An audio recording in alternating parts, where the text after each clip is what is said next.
Hi, and welcome to our class, The Hidden Causes of Migraine Headaches. I'm Erin Knight, founder of Engineering Radiance and creator of the 4-Step Migraine Freedom Plan.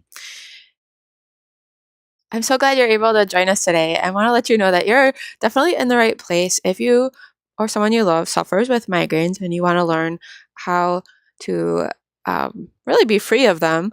If you feel like you're losing precious time every day or every month, just being down for the count with migraines. If you're tired of just treating the symptoms over and over again without ever really figuring out what's going on or what is causing these symptoms. If, like me, you really prefer holistic natural solutions and you're ready to finally invest the time and energy to learn and up-level your health in a way that you've never done before. As you may have guessed, I have a personal history with migraines that really motivated me to start all this. I suffered with debilitating migraines for over a decade, but slowly and surely I've reduced my sensitivity to triggers to the point where I really don't even worry about getting a migraine anymore, which is an amazing feeling. My 4-step migraine freedom process has helped my clients reduce and eliminate the need to take the prescription medication while they rediscover a newfound energy and are able to focus on the things in life that really bring them joy. In addition to my own research, I've interviewed leading neurologists, alternative health specialists, and functional medicine doctors for the Migraine Summit, as well as my blog. And every day I'm sharing cutting edge science and decades of wisdom with tens of thousands of migraine sufferers around the world. Before we jump into the causes or even what to do about all this, let's back up and really think about how you feel when you get a migraine, because to me, it's more than just a physical pain.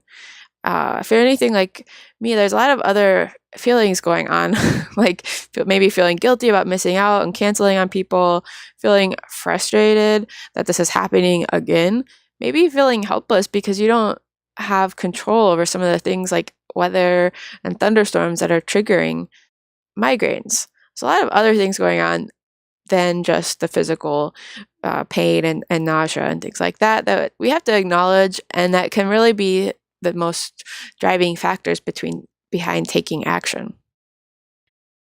I share this picture of me in high school going to some kind of dance or event because I remember just so many times when I would show up for things and have a smile on my face, but behind that, I was really in pain and not 100% there. So it was really hard to be present with people and connect with people when you're not feeling well. And I think this is one of the challenges that isn't always talked about. But my headaches back in school were really bad. 4 or 5 days a week, I would be having some kind of a headache, and oftentimes that would escalate into a migraine. And I went down probably a very similar route to trying to find a solution as you. Going the conventional route, you find a lot of things are targeted at giving you relief, but rarely looking at any of the root causes. So some of the things that I tried on my journey were different prescriptions like Imitrex and triptans. Of course, I took over-the-counter painkillers like ibuprofen, like Tic Tacs, unfortunately, not realizing the detrimental effects to my gut health until much later. I tried an elimination diet, which didn't go very well. It's a story for another time. And what I considered really to be the low point was when my doctor prescribed Prozac. This was in the 90s. That was kind of being given out for off-label for a lot of different things, including migraines, I think because of the known link with serotonin and migraines. However, it wasn't, when the doctor gave it to me, he didn't really warn me much about the side effects or about checking in with him or tapering it. And it turned out to really cause some roller coaster moods and depression and even suicidal thoughts that were, really unfortunate that we had to go down that route. And again, none of this addressed or even questioned why I was having migraines in the first place. So some things did work, especially as I, got through school and started living on my own and was able to cook for myself and have a more regular work schedule and things like that. Those eliminated those chronic type headaches, really, to the point where I was having them only once in a while. And of course, having regular massage and chiropractic was extremely helpful as well. And that, for the most part, kept things under control, except, and I don't know if you can relate to this at all, but even with all those improvements, I got a lot of relief where I wasn't getting headaches and migraines all of the time, but I would get them at the most inconvenient times. So if I was traveling, the jet lag and the stress of travel and different foods and things like that would be a guaranteed trigger. If I had to give a big presentation and I was all stressed out, that would, give me a migraine, which is very inconvenient because that's exactly when you need to be on. If I was just super busy with work or whatever, and I ended up eating a late lunch or skipping a meal, that would be a trigger. If I was working really long days, or if I had a big event or a party or something to go to, oftentimes that's when I would still get migraines, even after really taking out processed foods and working on my sleep and all those basic foundational things that helped.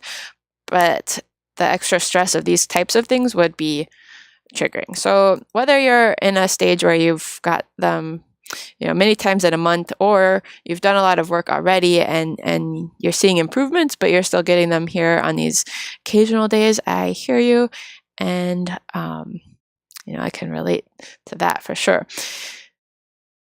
So I hear these things a lot. And I used to say this too, like we put up with a lot when it comes to headaches, whether, they used to be worse, or, it's only 2 or 3 days. Well, what's 2 or 3 days out of your whole month? That's a pretty significant amount of your life here on Earth to be spending miserable and not productive, not to mention how you feel afterwards when you're so behind and stressed about all the things that you miss. So I encourage people to stop putting up with this because it's really not necessary. Or if you think, they only happen, if the weather changes, or, if I go to a noisy place or something like that, there's no reason to go through life being so sensitive and restricted.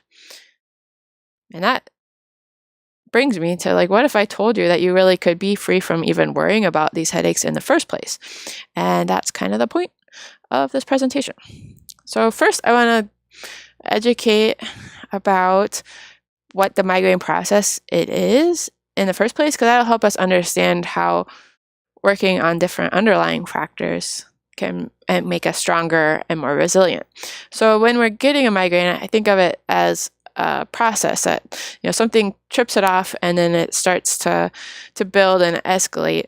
And what's going on is inflammation in different parts of the head that can lead to different headache symptoms. And really, it's a natural process that we all have. Some people are just more sensitive than other people. And most people have had a migraine at some point in their life, but some of us, probably if you're listening to this, have had a lot more than that. That just means that we're more sensitive, and that's how our body expresses stress. So it depends where we are at on our stress threshold on whether a specific trigger will put us over the edge. And I'll explain that in more detail because that's one of the foundational concepts that's really helped me not feel crazy thinking about different triggers and start to think about how to attack the root cause. So this is a picture from this book, which I highly recommend. David Buchholz is a MD at Johns Hopkins and has spent his life working with migraine patients, and he wrote this pretty terrific book that helps understand this threshold theory. So this is a picture taken out of that to show you just a distribution of nerves throughout the head, and showing if something is activated, if this process is activated or triggered, then the blood vessels in different parts of the brain can become inflamed. So you can see here on the right, that just looks painful, right? So it's getting inflamed, sending pain signals back and forth. And depending on where those blood vessels are. So let me go back to this one. You can see some in the sinuses, some in the back of the head, top of the head, right side, left side. That's why people will have migraines. It'll be diagnosed as migraines with totally different symptoms because it depends on which part of the head and which blood vessels are and nerves are being activated. So a lot of times people feel pain and sensitivity in the sinus cavity, but we now know that's often actually a hidden migraine because you can see right here on this picture that there's a big blood vessel going right through there that can be activated. So you're probably familiar with this list of common triggers because we're often told when we go to a doctor or a neurologist to start tracking your triggers and watching out for things like weather changes, hormonal changes, strong odors, dietary triggers, etc., and make a list, and then we're told to just avoid those. But I find that to be kind of a tricky thing to do because it raises the question, why am I sensitive on some days and not on other days? You may have had this experience, like you can have a glass of wine one day and you're fine, and then 2 months later you have one and you have a terrible migraine, and then your friends and family kind of think that you're losing your mind because it just doesn't add up. But in fact it does if you understand this next couple of slides, which I call the bathtub threshold theory. So the way I think about the stress in your body, imagine a bathtub, and that's your capacity to manage and deal with different stress. Can be inside your body, in your lifestyle, things that are chronic, or just things that occur on one day. So either wherever it's coming from, your body can only handle a certain amount. And in this picture, this graphic, we've got, there's some work stress going on and we didn't sleep very well last night. Those are the stressors that are going on in our life right now. And if that's all that's going on, we probably still feel okay. We won't get a headache. However, if on top of that, you also didn't have time to eat lunch and you're running late for an appointment and feeling really stressed out and anxious about that, well, then your stress in your body and in your life is getting up close to your threshold, and you may have a moderate headache.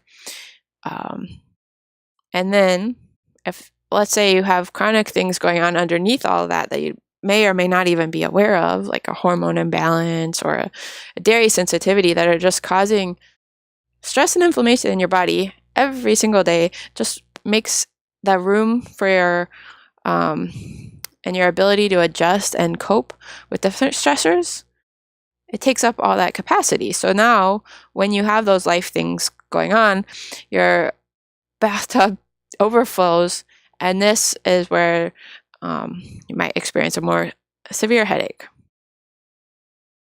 So all of my programs and thought process around migraines is really about building up tolerance to these triggers, so building up trigger tolerance by eliminating some of those underlying stressors. So again, if we look at this one, what can we take out that's happening every day that's causing you to be more sensitive? Well, let's take out that hormone imbalance. Let's work on that.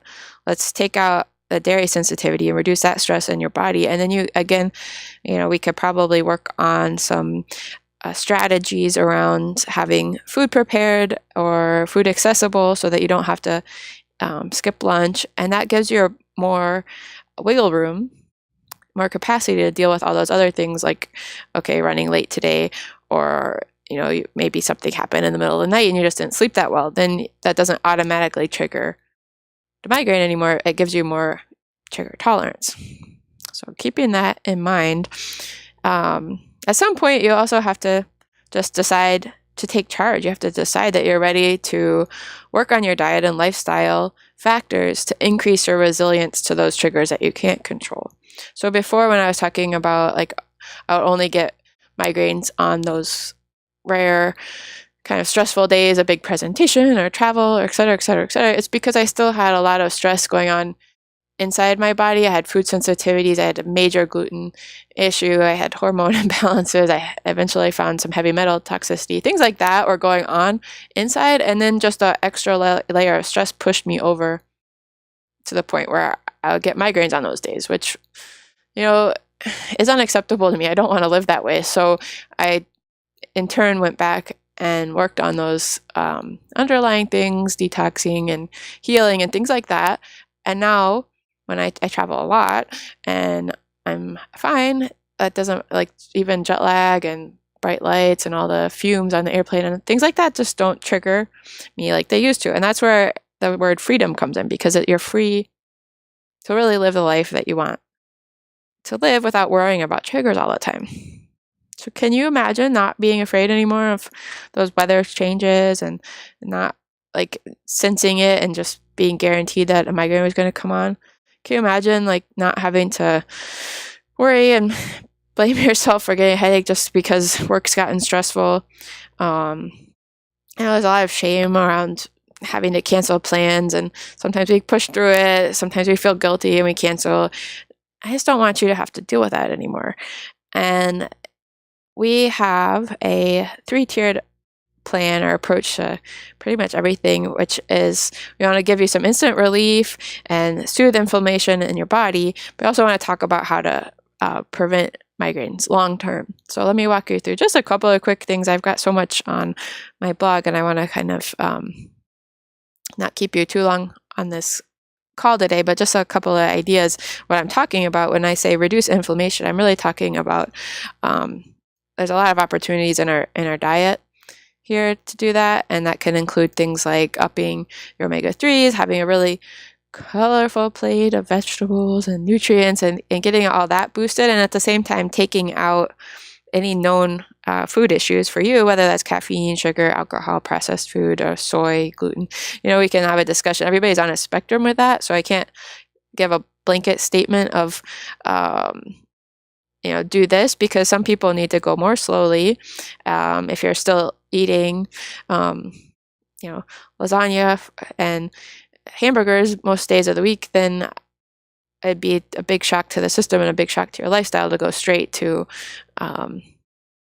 cutting all those things out. So I try to give a good assessment of where somebody's at and help them make small step-by-step changes so that's sustainable and realistic for somebody, because the best, quote, the best perfect diet in the world isn't going to do anybody any good if it's not something that you can really live with. And it was an evolution, even for me. Like, it took many many revisions of, let's say, first taking out processed foods, and then eventually I took out gluten and things like that. I don't expect people to really do that kind of thing overnight, but just, you probably already have a good idea of some things that aren't doing you any favors, and avoiding those because our inflammation is a really key piece of any of this. And sometimes this can seem tough, but instead of thinking about it I'm going to change my whole life forever, I ask people if they can make a commitment for 30 days, because in 30 days you'll see results and improvements, or not. But if you do, then you're oftentimes very motivated to keep going. So that's my general approach, is to really look at this in small chunks, look at the next best options, and strive for progress over perfection.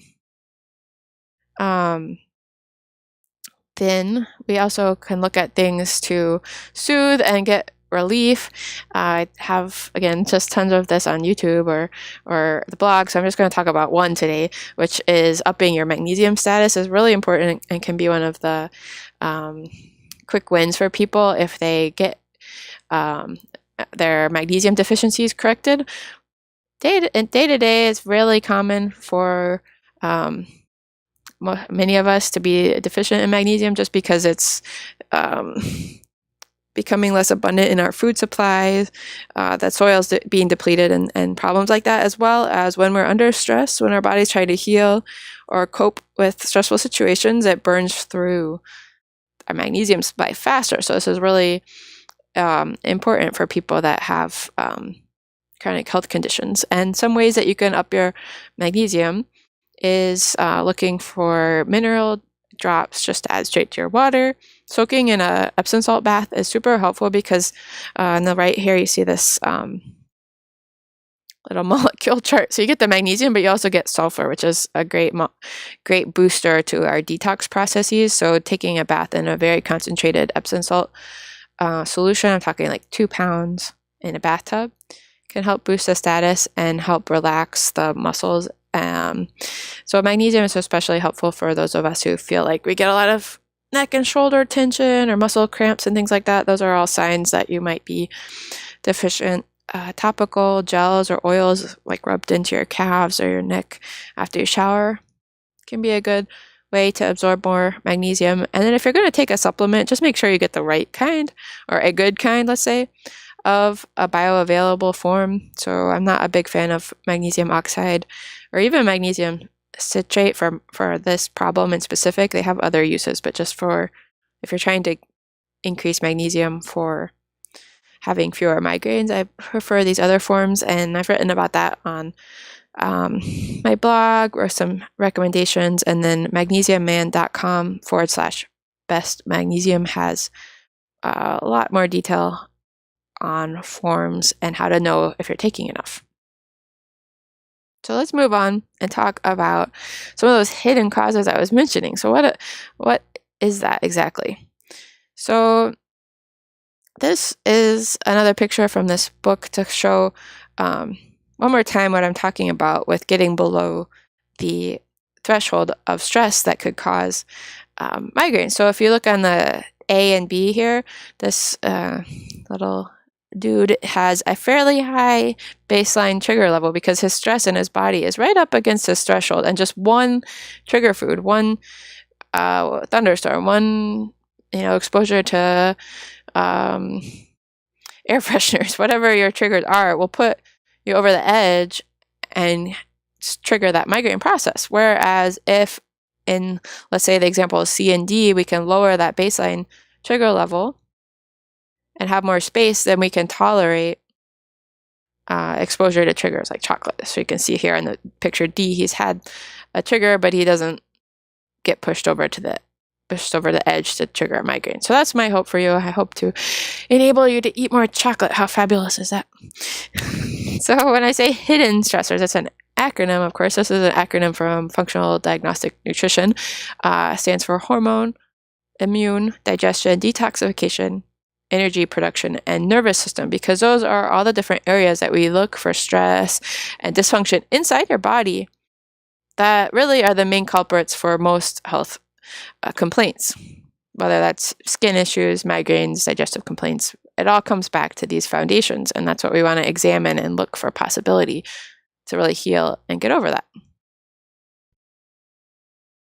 Okay, this next chart is a little diagram to walk you through how functional diagnostic nutrition thinks about symptoms and the brain and the body connection and how we work. So, of course, we have the brain, which is communicating with the body via hormones, nutrients, and immune complexes, the nervous system.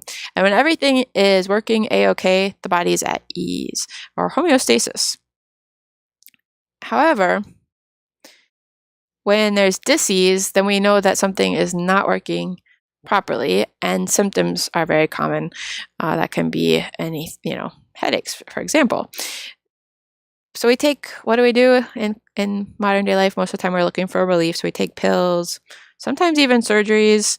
But my mindset and the way functional medicine approaches this is that symptoms are a sign that something is wrong.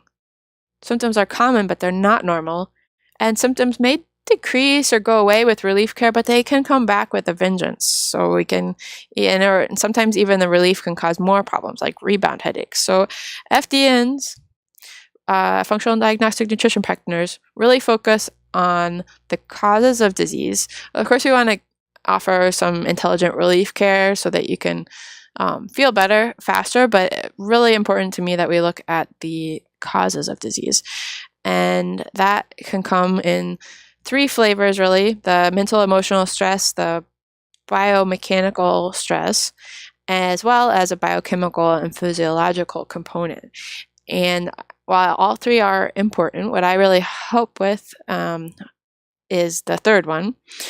And we focus on finding healing opportunities and then helping the body to regain its normal function.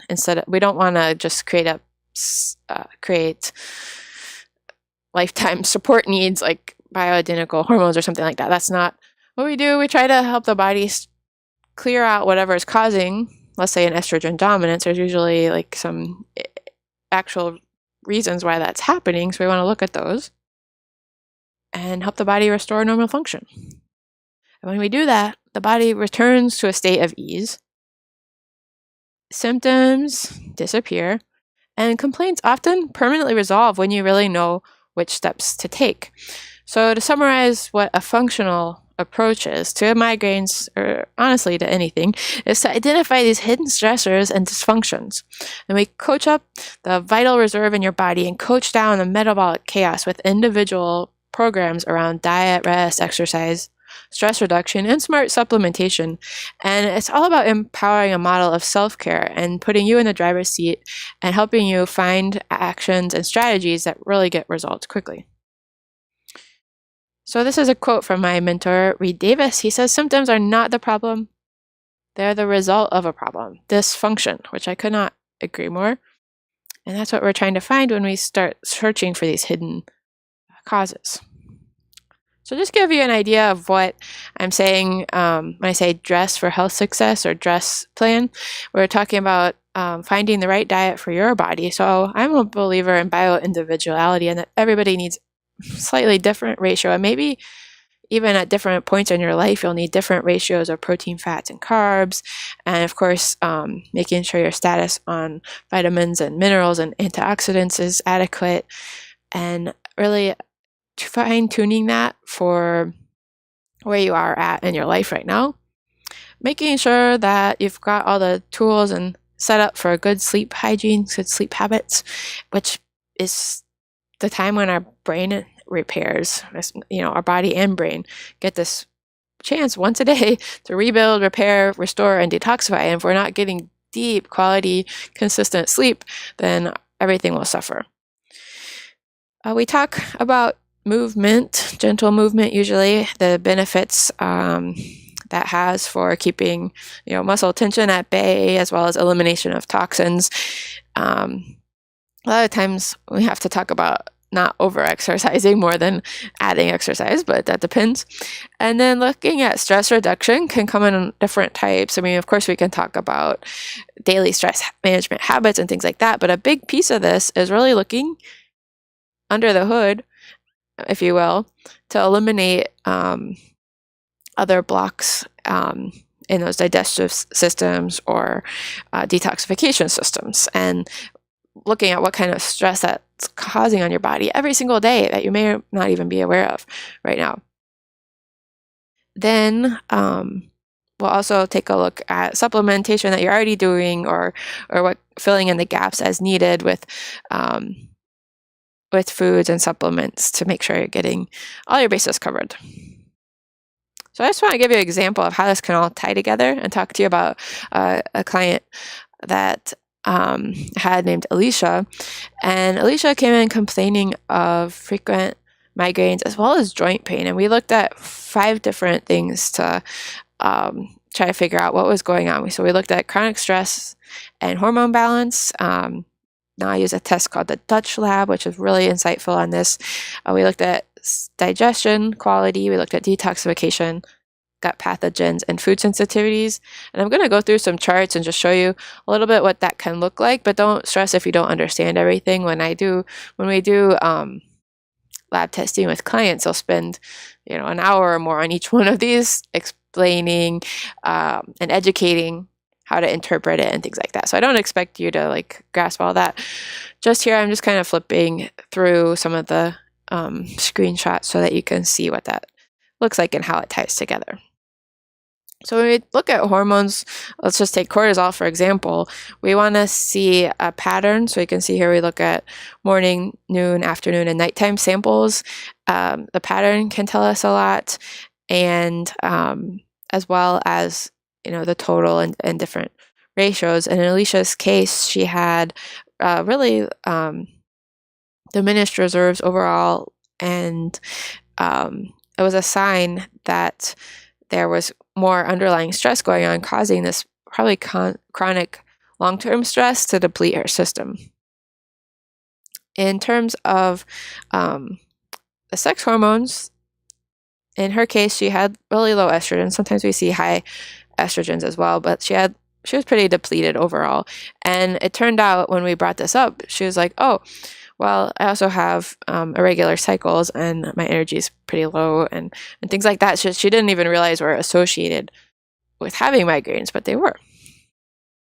And then this melatonin was slightly low, and that can be a link into gut health because most of our melatonin is produced in the gut. So if that's low on here, then we're like, is there something impacting that production? Is there some inflammation or something going on? So even from a hormone like this, you can get clues into the digestive system. So we looked at a test called the Genova Intestinal Permeability Test, and it turns out that it was showing signs of high increased permeability because we want to see the small molecule mannitol be absorbed when in fact hers was lower than expected. So it means her absorption of nutrients is probably low as well. And then lactulose is a large molecule, and we actually don't expect to see much of that come out because it shouldn't be getting through the tight junctions in the digestive lining. But because it was high on her high-ish on her test, then it suggests that there's some way for that to get through that it really shouldn't be. So that ratio especially is indicative of what we call leaky gut, and it means that undigested proteins, toxins, and antigens are just crossing that barrier when they shouldn't be into the lymph and circulatory systems. So even when you see this, then you're like, well, what's causing that? So we had to look deeper. If there's food sensitivities, are there gut pathogens going on? So not too surprisingly, when we looked at a stool test, a stool culture, there was an imbalance of normal bacteria. So sometimes that happens where like E. coli, a bacteria that's normally found in the gut, can overgrow or be out of balance with everything else. And then she also had a parasite, a fairly common parasite that you can get from unwashed like lettuce, or if you go to a restaurant and the workers didn't wash their hands, which we don't want to think about, but happens a lot. She picked up this parasite and didn't even know that she had it. When we looked at food sensitivities and can pop up if there's a lot of gut inflammation and basically undigested foods getting through those gut lining and our body's reacting to it as if it's a foreign invader. So when something like this comes up, it's a strategy to help quickly reduce inflammation and stress in the body, but it's not a long-term restriction. So foods like this should be avoided for at least 3 months, but then you can reintroduce them. And in the meantime, you focus on the green food. So I like to let people know that because, sometimes we're worried, like, I'm going to run this test and I'm going to find out I can't eat my favorite foods forever and ever. Well, there's a few cases, or, there's a few examples like that, but for this food sensitivity test specifically, that's often not the case. So like you can see here, she had mushrooms are red, so she needs to avoid mushrooms, take the stress load off her body while she's healing, and then as she's working on a gut healing protocol, tightening up that leaky gut again, then she can eventually reintroduce mushrooms and most likely not have any issue.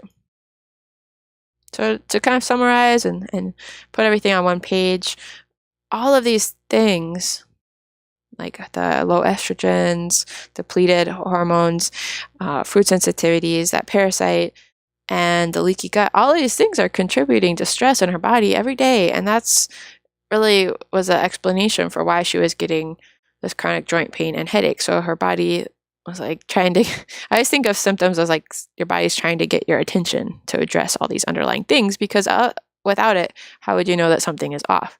And by ignoring headaches or migraines or any other symptom, we're not listening to the deeper problems.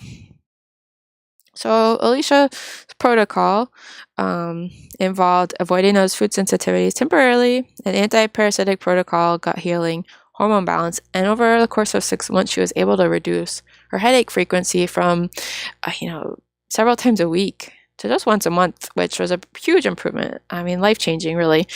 And she found that she had more energy, had a more regular cycle without the PMS that she used to have, which isn't even why she started coaching. That's just a side benefit. And she also was able to lower her joint pain and return to cycling and hiking and doing all those things that she really loved to do. And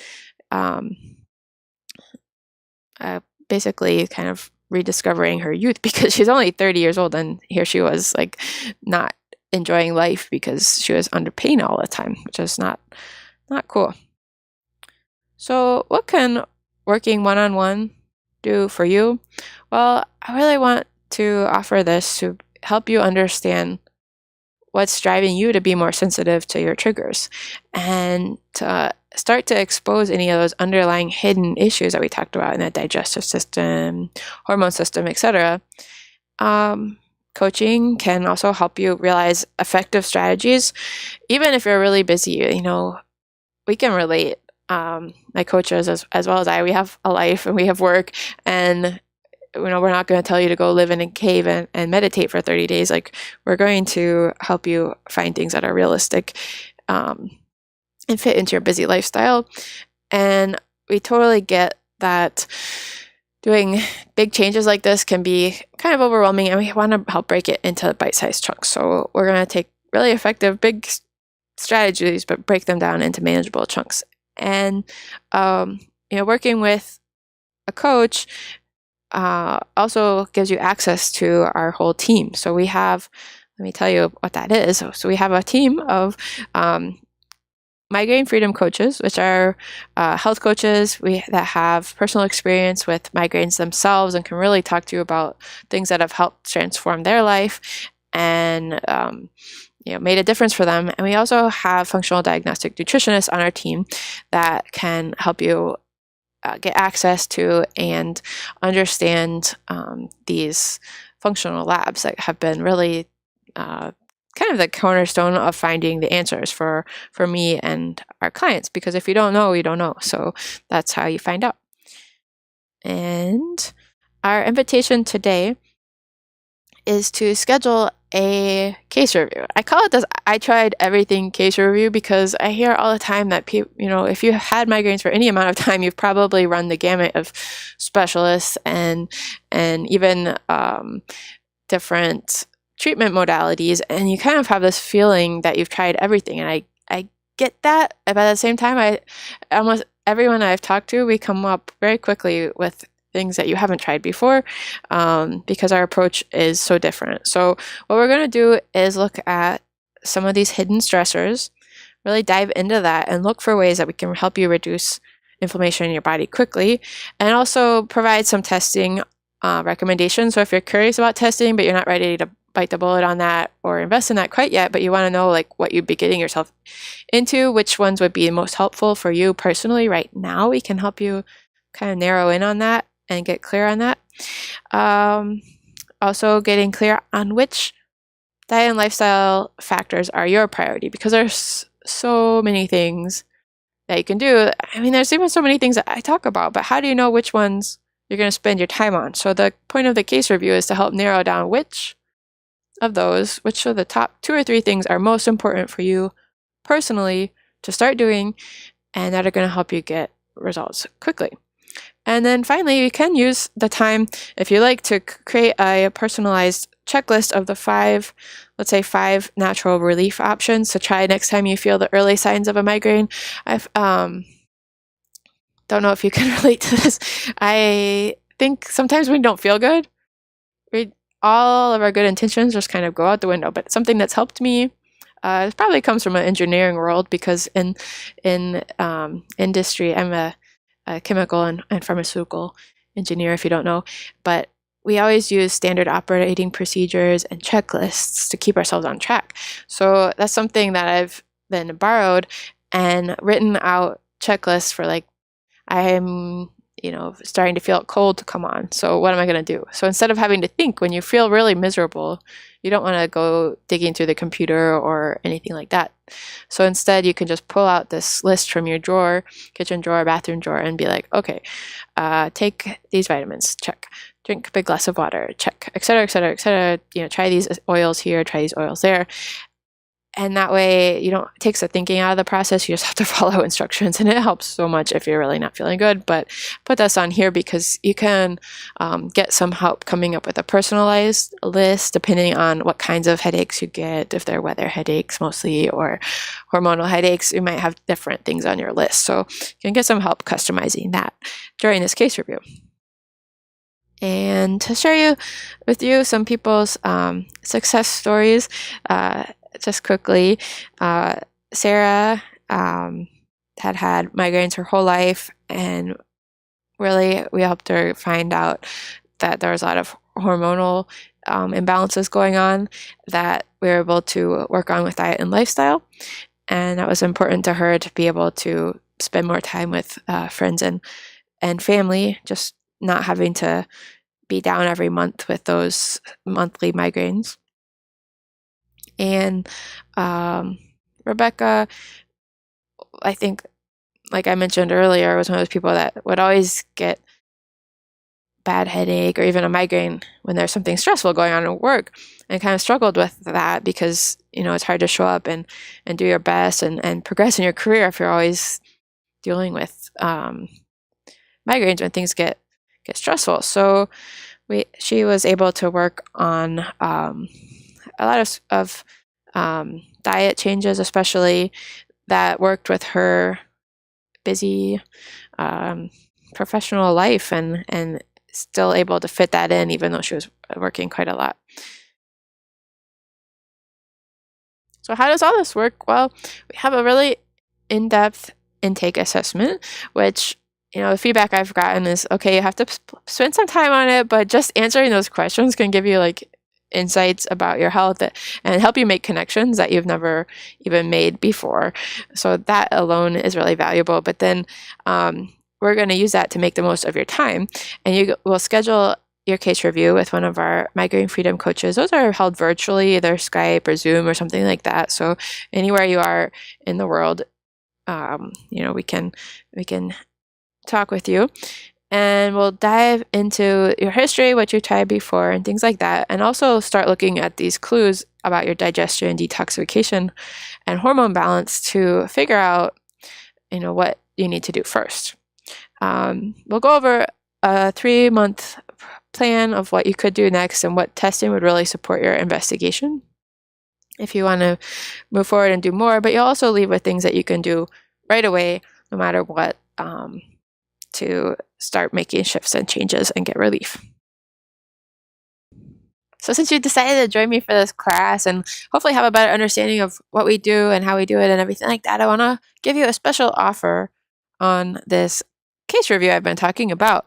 Again, normally it's $247, and if you book today, I'll give you $100 off because I really want you to take action, start getting results, and start uncovering some of these hidden causes that could be holding you back and making you more sensitive than you need to be. So if you book today, you'll get that $100 savings and only pay $147.